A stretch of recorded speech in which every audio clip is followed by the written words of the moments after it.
नमस्कार, आप देख रहे हैं इंडिया खबर टुडे और मैं हूं आपके साथ प्रमोद कुमार। उत्तर प्रदेश में नहीं थम रहा दलितों के प्रति अत्याचार। शिकायतों के बाद भी प्रशासन मौन। उत्तर प्रदेश में पुनः भाजपा सरकार बनने पर भी सभी अपने आप को सुरक्षित महसूस कर रहे थे, लेकिन नतीजा यह हुआ कि दलितों के प्रति उत्तर प्रदेश में अलग अलग जनपदों में अत्याचार थमने का नाम नहीं ले रहा है। कहीं अपहरण तो कहीं बलात्कार, कहीं तो हत्या कर दी जाती है। तो यही नहीं तो आम जनमानस की बात यहाँ तक कि समाजवादी किस्म के लोगों ने तो एक संस्कृत के प्रवक्ता को भी नहीं बख्शे। समाज को ज्ञान देने का कार्य करता था। पूरा मामला जनपद बाराबंकी के सिटी इंटर कॉलेज का है, जहां पर संस्कृत के प्रवक्ता के रूप में अभय कोरी विद्यार्थियों को ज्ञान देने का कार्य करते थे, लेकिन वहां पर कुछ समानतावादी किस्म के लोगों ने मन में इस संस्कृत आचार्य के प्रति इतना घृणा जागरूक कर रही थी।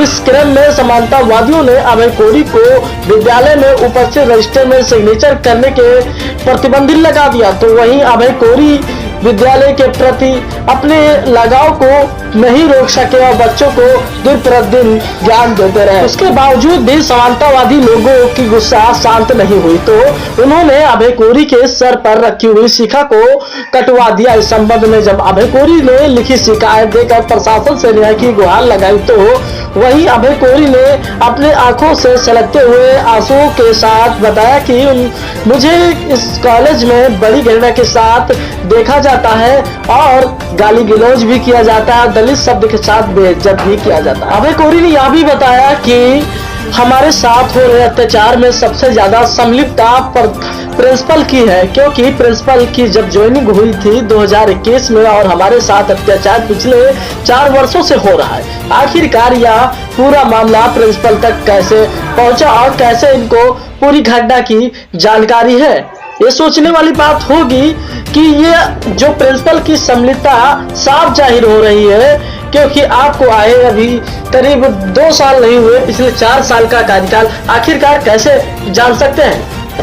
तो कहीं ना कहीं ये बड़ी साजिश रची जा रही है और अभय कोरी को फंसाने के लिए, जबकि प्रिंसिपल भी SC कास्ट में आते हैं और दलित वो भी है, लेकिन एक दलित होने के बावजूद भी दूसरे दलित का साथ नहीं दे रहे और वो समतावादी लोगों का साथ दे रहे हैं। आइए सुनाते हैं अभय कोरी के छलकते हुए आंसुओं से उन्होंने क्या बताया है। अगर ये वीडियो पसंद आए तो हमारे चैनल को लाइक करें, शेयर करें, सब्सक्राइब करें और हाँ, कमेंट बॉक्स में जरूर बताएं कि ये वीडियो कैसी लगी है और क्या कार्रवाई होनी चाहिए इन लोगों के प्रति। अभय जी, आपके सोशल मीडिया पर बहुत तेजी से वीडियो वायरल हो रहे हैं, क्या मामला है आगे?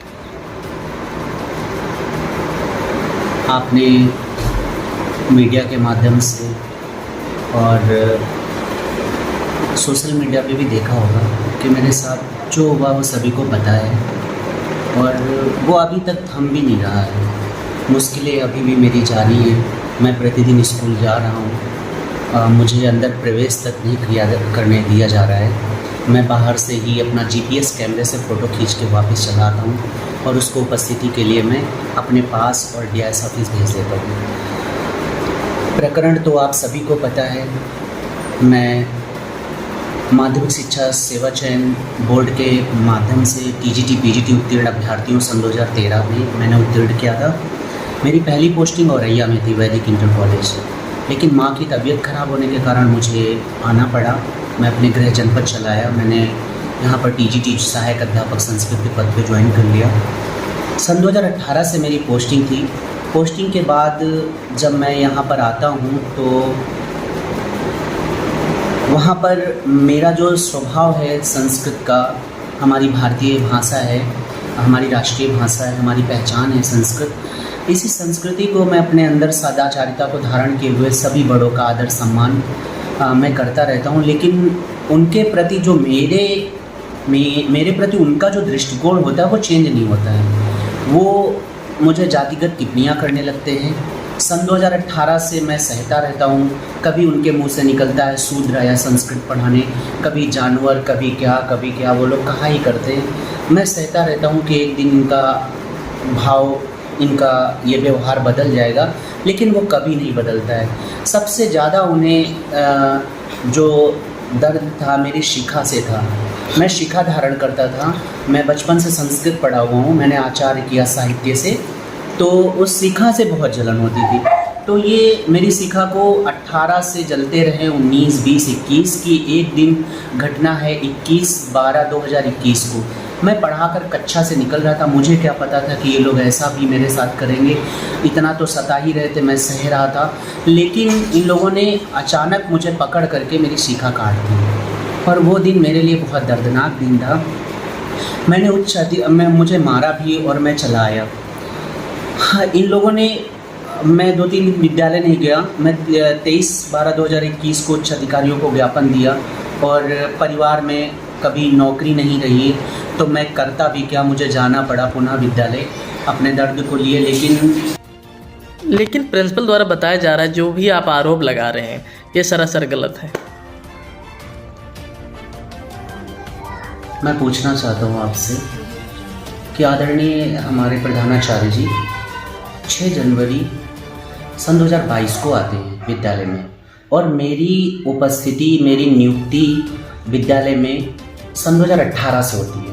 18 से 21 तक मेरे साथ क्या घटित हुआ, प्रधानाचार्य जी कैसे जान सकते हैं? एक बड़ा सवाल उठ करके आता है, ये उठ करके आता है कि ये साजिशकर्ताओं के साथ मिले हुए हैं, क्योंकि मेरे साथ 4 साल क्या बीता, क्या हुआ, किन घटनाओं का मैंने सामना किया, क्या क्या मेरे साथ हुआ, आदरणीय प्रधानाचार्य कैसे उसे निराधार बता सकते हैं? और साजिश की सबसे बड़ी मैं पंजाब है गोरी के साथ इस दबी हुई आवाज को बुलंद करके सब लोगों तक मेरा मैसेज पहुंचाया, इसके लिए बहुत बहुत मैं मीडिया का आभार व्यक्त करता हूं।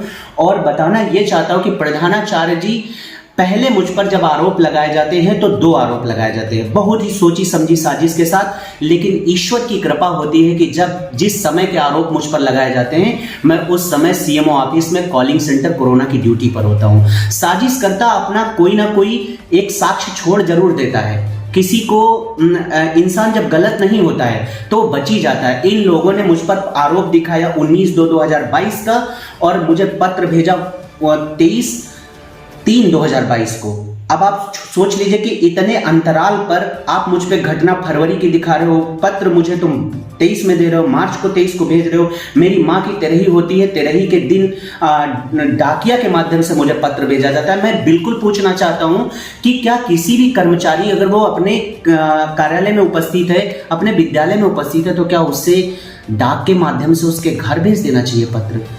उसे तो उसकी ऑफिस में, उसके विद्यालय में उसे नोटिस देना चाहिए। पहला पॉइंट। दूसरा पॉइंट, ये साजिश के तहत मेरे साथ सब कुछ हुआ। मुझे सस्पेंड किया गया। सस्पेंड की बहाली के बाद, साक्ष्यों के साथ जब मैं बहाल होता हूं, तो हंसने वाली बात बहुत बड़ी ये है कि मुझ पर 10 आरोप फिर लगा दिए जाते हैं। बहुत बड़ी बात।